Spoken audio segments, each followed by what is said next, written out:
आ रही है? क्या शादी ब्याह में लेन देन में कोई कमी आ रही है? इसी बिहार की सरजमीन पर चंपारण के एक हमारे दोस्त हैं, साथी हैं, हमारे साथ पढ़ाने वाले टीचर हैं, उनकी बेटी के रिश्ते की बात आई। लड़का मामूली सा कोई काम करता है, मेहनत मजदूरी का काम करता है, 5 लाख रुपए की डिमांड की। वो टीचर हमारे साथ पढ़ाते कहने लगे, मौलाना ये हालात है हमारी जमात के लोग, अहले हदीस लड़का है, घर वाले बड़े पक्के अहले हदीस हैं, 5 लाख रुपए की डिमांड हुई है कि लड़की की शादी करना है, 5 लाख रुपया लेके आओ।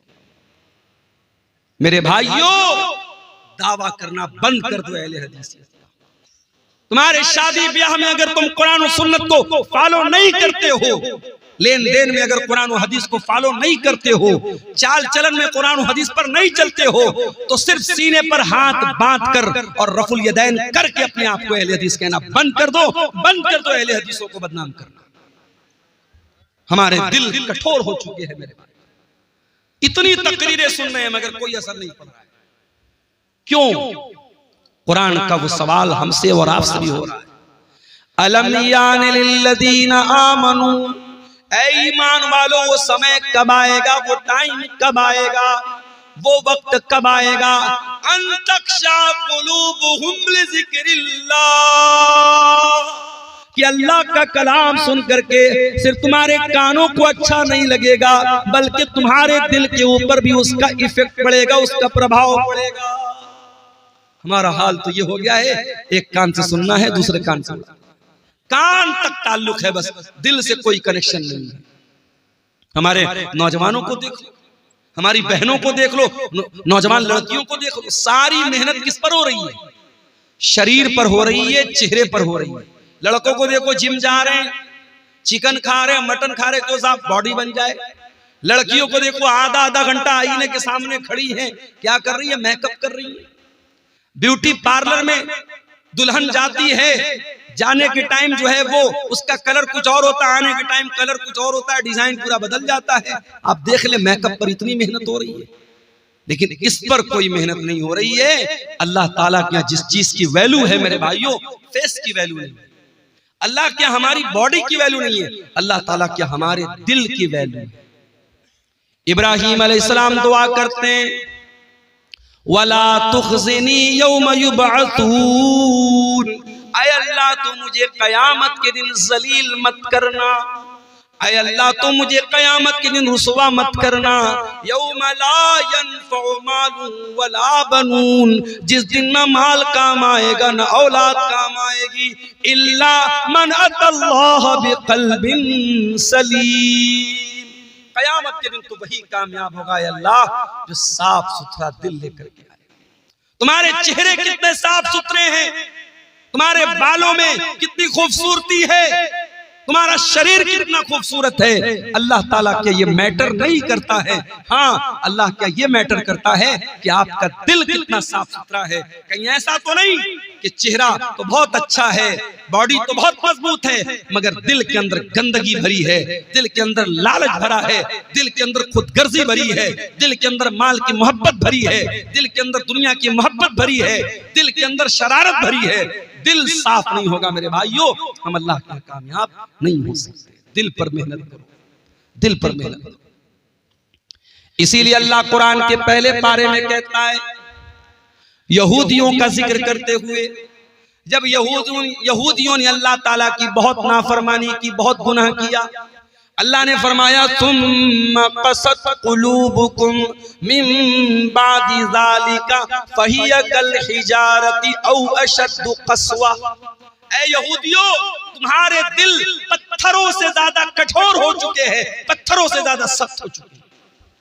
व इन्न मिनल हिजारति लमा यतफज्जरु मिनहुल अन्हार, अरे पत्थर भी कुछ ऐसे होते हैं कि पत्थर के अंदर से नहरें बहती हैं। व इन्न मिन्हा लमा यशक्ककु फयख़रुजु मिनहुल मा, पत्थर तो कुछ ऐसे भी होते हैं कि पत्थर पर जब बार बार पानी की बूंदें पड़ती हैं तो पत्थर में सुराख हो जाता है और पत्थर से पानी रिस रिस करके बहने लगता है। ऐ यहूदियों, ऐ अहले किताब, तुमने इतना अल्लाह को नाराज किया है, इतने गलत काम किए हैं, इतने अल्लाह को नाराज करने वाले काम किए हैं कि तुम्हारे दिल तो पत्थरों से ज्यादा सख्त। कुरान ने तो यहूदियों के बारे में कहा था। माफ करना मेरे भाइयों, हमें और आपको इस आयत को अपने ऊपर भी आज अप्लाई करने की जरूरत है। कहीं ऐसा तो नहीं कि हमारे दिल भी पत्थरों से ज्यादा कठोर हो गए। वही कुरान, जो कुरान डाकू सुनता था तो सुधर जाता था, तौबा कर लेता था। एक डाकू था जिसका नाम था फुज़ैल इब्न अयाज़। उसका काम था डाका डालना, लोगों के मकान में जाके चोरी करना, लोगों का माल हड़प लेना, लोगों का पैसा चोरी कर लेना। एक दिन रात का वक्त था, एक मकान की छत पे जाके कूदता है। रात का सन्नाटा है। फुज़ैल इब्न अयाज़ डाका डालने के लिए, चोरी करने के लिए गया है। एक मकान की छत में कूदता है। दूर से कोई अल्लाह का बंदा अपने घर में बैठ के कुरान की तिलावत कर रहा है। उसकी तिलावत की आवाज फुज़ैल इब्न अयाज़ के कानों में पड़ती है और इत्तेफाक से वो इंसान कुरान की यही आयत पढ़ रहा है, अलम यअनि लिल्लज़ीना आमनू अन तख्शा कुलूबुहुम लिज़िक्रिल्लाह। ऐ ईमान वालो, क्या अभी वो समय नहीं आया कि अल्लाह का कलाम सुन करके तुम्हारे दिल पिघल जाएं, तुम्हारे दिल कांप जाएं, तुम्हारे दिल नरम पड़ जाएं। जब ये आयत हजरत फुज़ैल इब्न अयाज़ के कान में पड़ी, कहा अल्लाह, मैं तेरा इतना गुनहगार बन गया। कोई रात में बैठ के कुरान की तिलावत कर रहा है, कोई कुरान पढ़ रहा है और मैं बैठ के लोगों का माल चोरी कर रहा हूं, मैं डाका डाल रहा हूं। अय अल्लाह, मैं तौबा करता हूं तेरी बारगाह में। वो टाइम आ गया है अल्लाह, जिस टाइम के बारे में तू पूछ रहा है कि वो समय कब आएगा, वो समय आ चुका है। फुज़ैल इब्न अयाज़ ने सच्ची तौबा की। वहां से निकले। एक जगह अंधेरा था, बारिश का मौसम था, लोग एक जगह रुके हुए थे एक मकान में और आपस में बातें कर रहे थे। रात बहुत हो गई है, अब हमें यहीं रुक जाना चाहिए। किसी ने कहा नहीं, यहां रुको मत, हमें चलना चाहिए। क्या पता फुज़ैल इब्न अयाज़ नाम का डाकू कहीं छुपा हो और हमें पकड़ करके हमें लूट ले, मार ले, इससे पहले कि हमारा माल चोरी हो जाए, हमें यहां से निकल जाना चाहिए। फुज़ैल इब्न अयाज़ ने आसमान की तरफ देखा, कहा अल्लाह, तेरे बंदे आज मुझसे डरते हैं। उन्हें डर है फुज़ैल इब्न अयाज़ ना आ जाए, मेरा माल चोरी ना हो जाए, मेरे माल पे डाका ना पड़ जाए। ऐ अल्लाह, आज तेरा बंदा तुझसे सच्ची तौबा करता है और तुझसे वादा करता है जब तक जिंदा रहेगा तेरे घर को नहीं छोड़ेगा, अपनी सारी जिंदगी तेरे घर के लिए कुर्बान कर देगा, तेरी मस्जिद के लिए कुर्बान कर देगा। फुज़ैल इब्न अयाज़ तौबा करते हैं और वहां से वो मक्का आते हैं और सारी जिंदगी अपने आप को खाने काबा के साथ जोड़ लेते हैं और इतने बड़े आलिम बन जाते हैं, इतने बड़े इमाम बन जाते हैं कि उनको अपने दौर का सबसे बड़ा आलिम माना जाता है और सबसे बड़े बड़े जाहिद और आबिद लोगों में उनका शुमार होता है। कुरान तो वही है मेरे भाई, कुरान वही है, कुरान की आयतें वही है। एक डाकू ने सुना और तौबा कर ली और हम और आप उस कुरान को सुनते हैं और हमारे दिल पर कोई असर क्यों नहीं होता? कुरान जवाब दे रहा है, सुम्मा क़सत क़ुलूबुकुम मिन बादि ज़ालिका, तुम्हारे दिल पत्थरों से भी ज्यादा कठोर हो चुके। इत्तेफाक से रमजान के लास्ट में उम्रा करने का मौका मिला, अल्लाह के फजल करम से, उसकी तौफीक से। अब उम्रा करने भी जो लोग जाते हैं, अल्लाह माफ करे, अल्लाह रहम करे, उम्रा की बरकत भी धीरे धीरे खत्म हो रही। वहां भी साहब तवाफ हो रहा है, साथ में सेल्फी ली जा रही है। अब बॉलीवुड की बड़ी बड़ी हीरोइनें साहब सारी जिंदगी वो नंगापन करती रही, नाचती रही, गाती रही। अब वो अपने गुनाहों को धोने के लिए क्या कर रही, उम्रा करने जा रही है। उम्रा करने गई, अब वहां क्या है साहब, फोटो शूट हो रहा है। मदीना के अंदर पहुंची तो जो बड़ी बड़ी छतरी लगी है मस्जिद नबवी के अंदर, उसके नीचे, मैं एक बॉलीवुड की हीरोइन है, नाम नहीं लूंगा वरना चैनल वाले भी फटफट से थंबनेल डाल देंगे, वो बेचारी जाके वहां फोटो शूट कर रही है और आकर के फिर अपना फिल्में बनाने लगी। फिर वो सारे काम जो फिल्मी दुनिया के हो रहे थे वो होने लगे। अब धीरे धीरे उम्रा और हज की रूहानियत भी मेरे भाइयों खत्म हो रही है। पहले वो दौर था, लोग जब उम्रा करने जाते थे, हज करने जाते थे, जब वापस लौटते थे तो दिल की दुनिया बदल जाती थी, दिल की दुनिया बदल जाती थी, एक चेंजिंग आ जाती थी, एक परिवर्तन आ जाता था। आज कोई परिवर्तन नहीं आ रहा है। आज पैसा वाला है, चलो भाई चलो, जैसे लोग पिकनिक मनाने जाते हैं, कोई मुंबई जाता है, कोई कोलकाता जाता है, कोई दिल्ली जाता है, चलो हम उम्रा करके चले आए। अब उम्रा को भी लोगों ने पिकनिक बना दिया है। सच्चे दिल से कोई उम्रा करे, अगर कोई अपने हलाल कमाई से और सच्चे दिल से कोई हज और उम्रा करे, अल्लाह के नबी ने फरमाया कि लगातार हज और उम्रा करने से इंसान के गुनाह मिट जाते हैं और इंसान की गुर्बत और फक्र व फाका खत्म होता है, इंसान के माल में बरकत होती है। मगर अफसोस, हमारे दिल इतने कठोर हो चुके हैं कि आज हम और आप उम्रा करने और हज करने जा रहे हैं तो वहां भी हम दुनियादारी कर रहे हैं। मेरे प्यारे साथियों, ये दिल के कठोर होने की, हरम के अंदर आज भी जब कुरान पढ़ा जाता है, अल्लाह की कसम खा करके कहता हूं, आप बिहार के सीमांचल के रहने वाले, आपको अरबी जबान तो नहीं आती होगी, आमतौर से आप अरबी जबान का मतलब नहीं जानते होंगे, मगर इमाम जब हरम के अंदर कुरान पढ़ता है, ऐसा लगता है कि कुरान हमारे दिलों को चीर रहा है। जब अजाब की आयतें आने लगती हैं, जब जहन्नम की आयतें आने लगती हैं और हरम का इमाम उस आयत के ऊपर रोने लगता है, मैं देखता हूँ मुसल्लियान भी रोने लगते हैं, मैं देखता हूँ उसमें अफ्रीका का काला भी रो रहा है, उसमें यूरोप का गोरा भी रो रहा है, उसमें बांग्लादेश का बंगाली भी रो रहा है, उसमें इंडिया का इंडियन भी रो रहा है। जिनकी जबान अरबी नहीं है, जिनको अरबी जबान नहीं आती है, जो अरबी जबान को नहीं समझते, मगर कुरान की ऐसी कैफियत है मेरे भाइयों, कुरान का ऐसा असर है कि कुरान डायरेक्ट दिल पर असर करता है। इसलिए मैं अक्सर अपने नौजवानों से कहता हूं कि ये क्या म्यूजिक के चक्कर में पड़े हो, कार चला रहे हो म्यूजिक बजा रहे हो। अभी मेरा एक प्रोग्राम था दरभंगा में, अब ड्राइवर बेचारा गैर मुस्लिम था, रात का टाइम था, मुझे जल्दी निकलना भी था, सुबह क्लास भी करनी थी। ड्राइवर ने कहा मौलाना साहब अगर इजाजत हो तो गाना बजा दो। मैंने कहा भाई तो बड़ा गड़बड़ मामला है यार, अब तो मुझसे गाना बजाने की इजाजत मांग रहे हो। मैंने कहा देखिए रात का समय है, आपको भी नींद लग रही, तकरीर करके आप थके हारे हैं, और मैं अगर कुछ बजाऊंगा नहीं तो मुझे भी नींद आने लगेगी, फिर एक्सीडेंट हो सकता है। मैंने कहा अच्छा चलो ठीक है, तुम गाना बजाना चाहते हो बजा लो, हल्की आवाज में बजाओ, मैं पीछे लेट जाता हूं, सो जाओ।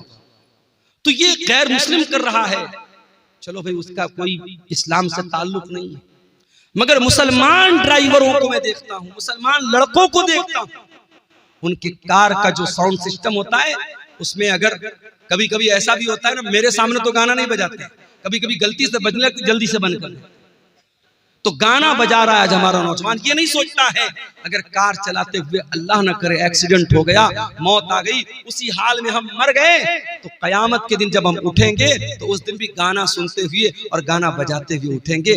कितनी बदनसीबी की मौत होगी, कितने अफसोस की मौत होगी। कानों में ईयरफोन ठूस के और कानों में एयरपोर्ट ठूस करके वो गाना सुन रहा है, अल्लाह न करे उसी हाल में अगर रूह निकल गई और दिल की धड़कन बंद होगी तो क्या हाल होगा। इसलिए कि अल्लाह के नबी फरमाते हैं इन्नल अब्द युबासु अला मा मात अलैहि, बंदा जिस हाल में मरेगा उसी हाल में कयामत के दिन उठाया जाएगा।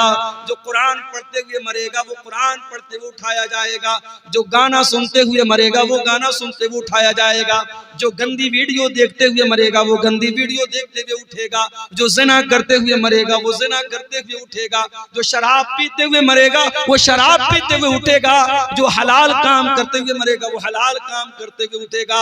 हत्ता के अगर कोई हाजी हज करने गया है, अल्लाह के नबी ने फरमाया अगर इहराम की हालत में हाजी का इंतकाल हो जाए तो उसको अलग से कोई कफन पहनाने की जरूरत नहीं है, उसी इहराम के कपड़े में उसे कफना दो। इसलिए कि कयामत के दिन वो हाजी जब उठेगा तो उसी इहराम के कपड़े में उठेगा और लब्बैक अल्लाहुम्मा लब्बैक कहते हुए उठेगा।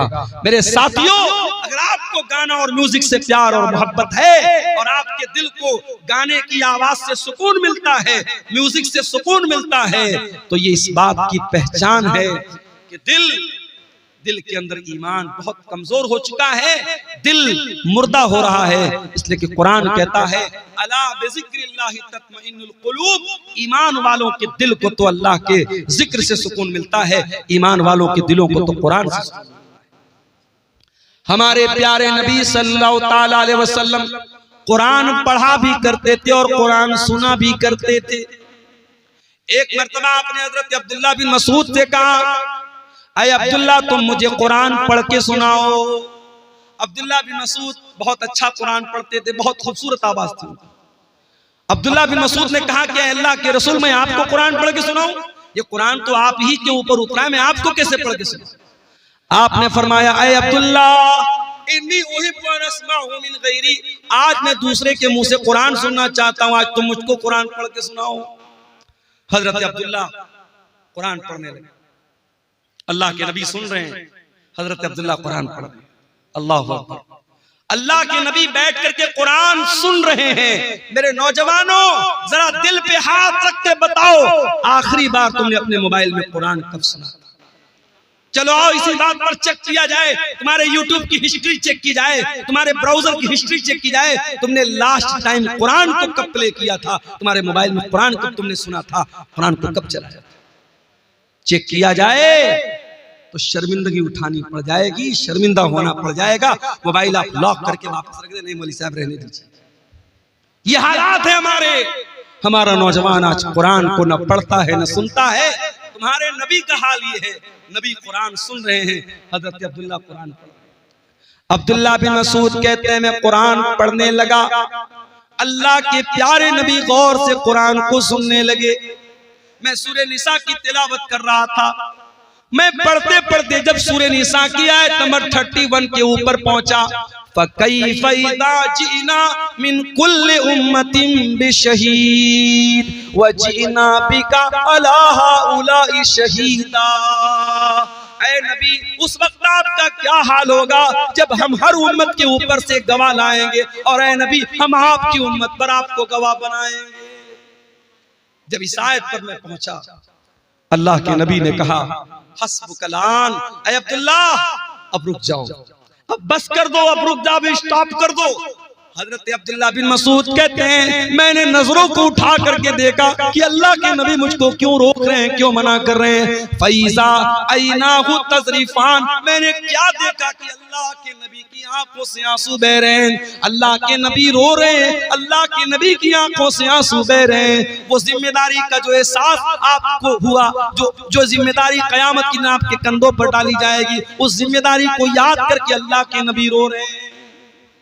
नबी तो रोए अपनी जिम्मेदारी को याद करके, और हम और आप बस इसी पर फख्र करें कि साहब हम तो अहले हदीस हैं, जन्नत हमारे बाप की है, जन्नत का सर्टिफिकेट हम लेके बैठे हैं। हम और आप कभी हमें कुरान पढ़ करके और सुन करके हमें रोने की नौबत हमें नहीं आती। मेरे भाइयों, ये आंखें खुश्क है मौला, इन्हें रोना नहीं आता। ये आंखें खुश्क है मौला, इन्हें रोना नहीं आता। कभी गौर करो मेरे भाइयों, आखिरी बार आपकी आंखों से आंसू अल्लाह के खौफ से कब निकले? किसी के मरने पे निकले होंगे, कोई तकलीफ हुई होगी निकले होंगे, कोई दर्द हुआ होगा निकले होंगे, मगर इन आंसुओं से अल्लाह के खौफ से आंसू कब निकला था? जरा सोचना मेरे भाइयों, जरा हम सब अपने गिरबान में झांकी और सोचें, अल्लाह के खौफ से आंसू कब निकला था? अल्लाह के नबी फरमाते हैं लैसा शैउन अहब्बु इलल्लाहि मिन क़त्रतैन, अल्लाह ताला को दो कतरे बहुत पसंद हैं, दो कतरे अल्लाह ताला को बहुत पसंद हैं। कतरतु दुमूइ मिन खशियतिल्लाह, एक आंसू का कतरा जो इंसान की आंखों से अल्लाह के खौफ से निकलता है, अल्लाह के डर से निकलता है, वो आंसू के कतरे अल्लाह ताला को बहुत पसंद हैं। व कतरतु दमिन तुहराक़ु फी सबीलिल्लाह, और दूसरा वो खून का कतरा जो अल्लाह की राह में बहाया जाता है, अल्लाह की राह में शहीद होने वाला, अल्लाह की राह में जिहाद करने वाला, अल्लाह की राह में लड़ने वाला, उसके खून के कतरे अल्लाह ताला को बहुत पसंद हैं। वो आंसू जो अल्लाह के खौफ से निकलते हैं मेरे भाई, वो आंसू अल्लाह को बहुत पसंद है। अल्लाह के प्यारे नबी फरमाते हैं, बुखारी और मुस्लिम की रिवायत है, कयामत का दिन होगा, सूरज 1 मील की दूरी पर होगा, लोग गर्मी से पसीने से बेहाल होंगे। 7 तरीके के बंदे अल्लाह ताला के ऐसे होंगे जिनको अल्लाह ताला अपने अर्श का साया देगा। उन 7 खुशनसीब बंदों में एक बंदा वो भी होगा, वरजुलुन ज़करल्लाह खालियन फफाज़तैना, अल्लाह का वो बंदा जिसने तन्हाई में, अकेले में, बंद कमरे में बैठ करके अल्लाह को याद किया, अपने गुनाहों को याद किया, अपने पापों को याद किया, अपनी नाफरमानियों को याद किया, और उसकी आंखों से आंसू बह पड़े, वो रोने लगा। उस अल्लाह के खौफ से बहने वाले आंसू को अल्लाह ताला कयामत के दिन उनकी लाज रखेगा, और उस इंसान को अल्लाह ताला कयामत के दिन गर्मी से बचाएगा, सूरज की तपिश से बचाएगा। मेरे भाइयों, मैं फिर से उसी आयत को पढ़ता हूँ जो खुतबे मसनूआ के बाद मैंने पढ़ी थी। कुरान सवाल कर रहा है हमसे और आपसे, अलम यअन लिल्लज़ीना आमनू अन तख्शा कुलूबुहुम लिज़िक्रिल्लाह, ऐ ईमान वालों, क्या अभी वो समय नहीं आया कि अल्लाह का कलाम सुन करके तुम्हारे दिल पिघल जाए? मेरे प्यारे नौजवान साथियों, तुमसे भी एक बात कहनी है, नौजवानी बड़ी खतरनाक उम्र होती है। शैतान सबसे ज्यादा अगर किसी उम्र के अंदर इंसान को बहकाता है तो जवानी में बहकाता है। जितना गुनाह इंसान जवानी में कर लेगा बुढ़ापे में नहीं कर पाएगा। शराब इंसान आमतौर से जवानी में पीता है, ज़िनाकारी के अड्डे आमतौर से जवानी में आबाद होते हैं, टाइम का गलत इस्तेमाल आमतौर से जवानी में इंसान करता है। जब इंसान 50 साल का हो जाता है, 60 साल का हो जाता है, तो ऑटोमेटिक उसको ये एहसास हो जाता है अब तो मरने वाला हूं, अब तो कब्र में जाने वाला हूं, तब तो इंसान ऑटोमेटिक सुधर जाता है। असल जो सुधरने की उम्र है वो तो जवानी की उम्र, जो तौबा करने की उम्र है, जो अल्लाह से माफी मांगने की उम्र है, माफ करना, वो 20 से 40 साल के बीच की। फारसी का एक शायर कहता है, दर जवानी तौबा करदन शेवे पैगंबरी, वक्त पीरी गुर्गे जालिम नी शमत परहेजगार। जवानी में तौबा करना नबियों का तरीका है, बुढ़ापे में तो भेड़िया भी शरीफ बन जाता है। जब पेट में आंत नहीं, मुंह में दांत नहीं, तब शरीफ बन गए तो कौन सा कमाल।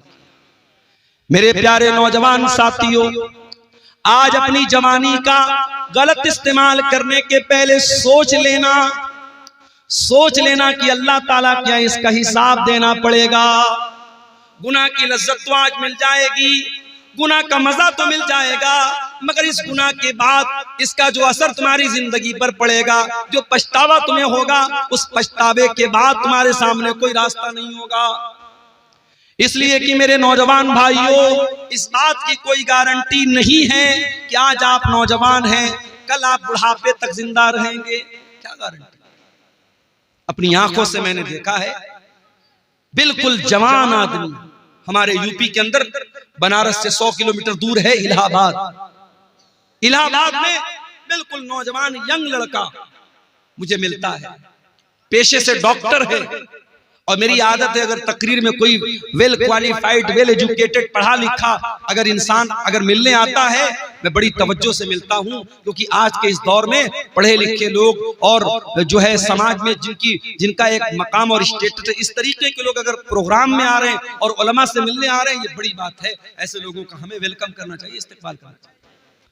नौजवान लड़का है 20-22 साल का, मिलने आता है, मौलाना आपकी तकरीर बहुत शौक से सुनता हूँ, बड़ी मोहब्बत करता हूँ, नंबर का आदान प्रदान होता है, बीच बीच में कभी कभी व्हाट्सएप भी करता है, फेसबुक भी चलाता था वो लड़का। फिर एक दिन उसके फेसबुक पर एक पोस्ट आई, मैं बहुत बीमार हूं, मेरे लिए दुआ कीजिएगा, मैं बहुत बीमार हूं। उसके बाद उस पोस्ट के डालने के बाद तकरीबन 1-2 हफ्ते के बाद खबर आती है कि डॉक्टर फलां साहब जो इलाहाबाद के रहने वाले हैं, ब्लड कैंसर हो गया, इंतकाल हो गया। 1 साल पहले जब वो लड़का मिला था मुझे, उसकी बॉडी को देख करके मैं सोच भी नहीं सकता था कि 1 साल बाद इसके मरने की खबर है। हम नहीं जानते मेरे भाइयों हमारी मौत का क्या बहाना बनेगा। हमारे उत्तर प्रदेश ही के एक नौजवान आलिम दीन थे, मौलाना अब्दुल रहमान सलफी, मुंबई के अंदर एक मस्जिद में इमामत कराते थे। कई प्रोग्रामों में हम लोगों ने साथ में प्रोग्राम किया, बंगाल में और इसी तरीके से मुंबई में, और 1 साल रमजान में तफसीर का बयान करने के लिए करनूल शहर में आंध्र प्रदेश में मैंने बात करके उनको वहां पे अपॉइंट किया था। वहां पर भी वो गए थे, बड़ी मोहब्बत करते थे मुझसे, मैं भी मोहब्बत करता था उनसे। एक प्रोग्राम में मुंबई से पूना जाते हैं और पूना का प्रोग्राम करके चूंकि मस्जिद की इमामत, कहते दुनिया की सबसे टफ ड्यूटी होती है मस्जिद की। दुनिया की और ड्यूटी में 8 घंटा ड्यूटी करना है, 10 घंटा ड्यूटी करना है, 12 घंटा ड्यूटी करना है, मगर मस्जिद के इमाम को 24 घंटे ड्यूटी करना है। फजर की नमाज में सारा मोहल्ला ना आए कोई मसला नहीं है, मौलवी साहब क्यों नहीं आए, मौलवी साहब क्यों नहीं आए? मौलवी साहब शादीशुदा हैं, बीवी के साथ रहते हैं, हो सकता है नापाक हुए हो, तबीयत ठीक ना रही हो, रात में नहाने का मौका ना मिला हो, पानी गर्म करने का मौका ना मिला हो, कोई भी वजह रही हो, नहीं साहब इमाम साहब की तनख्वाह काटी जाएगी, फजर की नमाज में क्यों नहीं आए? ये आज क्या हो रहा है? मैं समझ रहा हूं बारिश का मौसम है, धीरे धीरे यहाँ बारिश की बूंदें हमारे यूट्यूबर हजरात के मोबाइलों पर भी छू रही है। बहुत लंबा टाइम नहीं लूंगा आपसे, कुछ देर और सब्र कर लीजिए, कुरान और हदीस की बातें हैं, इंशाअल्लाह फायदा होगा। मेरे भाइयों, आज सबसे टफ ड्यूटी अगर किसी की है तो इमाम की ड्यूटी है। मौलाना अब्दुल रहमान सलफी बिल्कुल यंग एज के 2 छोटे छोटे बच्चों के बाप हैं। मैं उनके गांव में भी गया हूं, उत्तर प्रदेश में सिद्धार्थनगर में उनका गांव है। पूना में प्रोग्राम हुआ, रात ही में उनको मुंबई वापस आना है क्योंकि फजर की नमाज भी उनको पढ़ाना। वहां मुंबई और पूना के बीच में टैक्सी चलती है और बड़ी स्पीड में वो टैक्सी वाले चलाते हैं क्योंकि उनको रात में जल्दी जल्दी मुंबई से पूना, पूना से मुंबई करना रहता है, ज्यादा पैसा कमाना रहता है। ड्राइवर ने बेहिसाब गाड़ी चलाई, बड़ी स्पीड में गाड़ी चल रही थी, 100-150 की स्पीड में गाड़ी चल रही थी। एक जगह रास्ते में जो डिवाइडर होता है, उस डिवाइडर में ले जाके ड्राइवर ने पूरी स्पीड में गाड़ी ठोक दी।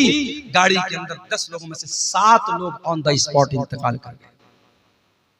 मौलाना अब्दुल रहमान सलफी, अल्लाह रहमत मगफरत फरमाए, ऑन द स्पॉट उनका इंतकाल हो गया, पूरा सर पिचक गया और बड़ी मजलूमाना तरीके से उनकी मौत हो गई। क्या वो पूना जाने के पहले उन्होंने सोचा था कि मेरे साथ ऐसा हो जाए? हम नहीं जानते मेरे भाई, कौन सा एक्सीडेंट, कौन सी बीमारी, कौन सा बहाना हमारी जिंदगी की सांसों की डोर को खत्म कर देगा, हमारा दिल धड़कना बंद हो जाएगा। मेरे भाइयों, जिंदगी का नाजायज इस्तेमाल मत करो, जवानी की इन घड़ियों का मिसयूज मत करो। इस जवानी में गलत काम करके अगर अल्लाह के चले गए बगैर तौबा किए तो पछताना पड़ेगा। अन तक़ूल नफ्सुन या हसरता अला मा फर्रतु फी जंबिल्लाह। ऐ मेरे बंदो, अल्लाह से तौबा कर लो, माफी मांग लो, सुधर जाओ, इसके पहले के कयामत के दिन तुमको कहना पड़े कि हाय हमारी बर्बादी, काश मैंने ये लापरवाही न की होती। व इन कुन्तु लमिनस साखिरीन, काश मैंने अल्लाह के दीन का मजाक न उड़ाया होता, काश मैं भी दीन पर चलता, मैं अल्लाह के रास्ते पर चलता। मेरे भाइयों, कभी बर्फ बेचने वाले को आपने देखा होगा, बर्फ बेचने वाला जितना जल्दी पॉसिबल हो बर्फ बेच के निकल जाना चाहता है, क्योंकि जितनी तेजी से उसकी बर्फ पिघलेगी उसका पैसा बर्बाद हो जाएगा। एक आदमी मार्केट में बर्फ बेच रहा था, सुबह से दोपहर हो गई, थोड़ी सी उसकी बर्फ बिकी थी और बड़ी तेजी से दिन गुजर रहा है और बर्फ उसकी पिघलती चली जा रही है। एक आदमी ने देखा कि वो बर्फ बेचने वाला, जब दोपहर हो गई और बर्फ नहीं बिक रही है तो वो चिल्लाने लगा और कहने लगा कि ऐ लोगों, इसके पहले कि मेरा कैपिटल खत्म हो जाए, मेरी पूंजी खत्म हो जाए, मेरा सरमाया खत्म हो जाए, मेरी बर्फ को खरीद लो, मेरा बर्फ खरीद लो, इससे पहले कि मैं लुट जाऊं, मैं बर्बाद हो जाऊं। वो आदमी कहता है, उस बर्फ बेचने वाले को जब मैंने देखा तब मुझे कुरान की इस आयत का मतलब समझ में आया, वल अस्र इन्नल इंसान लफी खुस्र, कसम है जमाने की, बेशक इंसान बहुत बड़े घाटे में है। जो इंसान अपने टाइम की कदर न करे, अपने समय की कदर न करे, अपनी जवानी की कदर न करे, अपने टाइम का सही इस्तेमाल न करे, उससे बड़ा खसारे में और उससे बड़ा नुकसान उठाने वाला मेरे भाइयों कोई नहीं है। आज हमारे नौजवान साथियों को इस पर भी गौर करने की जरूरत है कि आप अपनी जवानी को कहां गुजारें।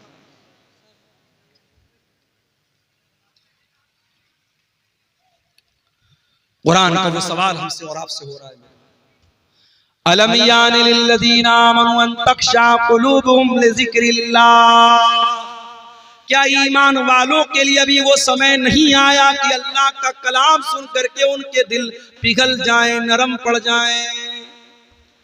आज हमारे दिल इतने कठोर हो चुके हैं, मुर्दे को दफनाने के लिए कब्रिस्तान में लेकर के जाते हैं, अपने हाथों से कफनाते हैं, दफनाते हैं, मिट्टी देते हैं, फिर भी हमको ये एहसास नहीं होता कि एक दिन हमारे साथ यही होने वाला है। मेरे प्यारे भाइयों, आज बंद कमरे में लाइट को बंद कर दिया जाए, पंखा बंद कर दिया जाए, कमरा बंद कर दिया जाए, चारों तरफ से पैक कर दिया जाए और उस कमरे में हमको रखा जाए, हमारा दम घुटने लगेगा, हम बेचैन हो जाएंगे। ओ लोगों, जरा तसव्वुर करो, जरा गौर करो, कब्र के अंदर जब आप जाएंगे मेरे भाइयों, हम और आप जाएंगे, उस कब्र के अंदर हमें रखा जाएगा और मिट्टी डाल करके लोग चले जाएंगे। न वहां कोई लाइट होगी, न वहां कोई एसी होगा, न वहां कोई कूलर होगा, न वहां कोई पंखा होगा। वहां अगर एसी और कूलर और रोशनी मिलेगी, हमारे ईमान की बदौलत मिलेगी, हमारी नेकियों की बदौलत मिलेगी। मेरे भाइयों, दुनिया में एसी बहुत लगवाया आपने, दुनिया में पंखा बहुत लगवाया आपने, दुनिया में लाइटिंग बहुत लगवाई आपने, कब्र में वो लाइटिंग कैसे मिलेगी? जरा इस पर भी गौर करो मेरे प्यारे साथियों।